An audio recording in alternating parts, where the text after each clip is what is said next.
So now we're going to play another new chord. This chord is a bit harder. We use 3 fingers for this chord and it is called the G7 chord.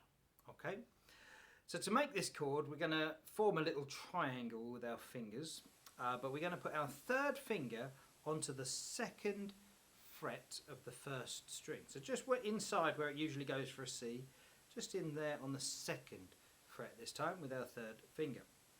Our 2nd finger, we're going to reach right over the top onto the 2nd fret of the C string. Remember we played that when we played the C major scale, we played that note, it was a D.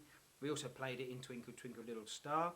So we're going to have our 2 fingers, and it's really important to have our 2 fingers in a line, so one above the other one, so they're both in the 2nd fret. And our 1st finger then is just going to pop itself onto the 1st fret of the E string there. We're at the same place we have it for an F, and this is our G7 chord.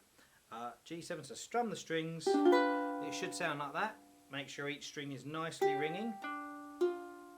Remember, it's really important to be on your fingertips, right on the tips of your fingers, so that, let's try and get that so you can see, so right on the tips of your fingers there, so that you're not touching the other strings that you don't want to be touching.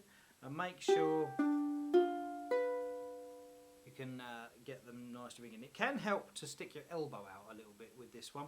Stick your elbow out because it kind of turns the wrist a little bit. So you turn your wrist so it goes that way a bit, and then you've got room to get your 3rd finger underneath. But that's your G7 chord.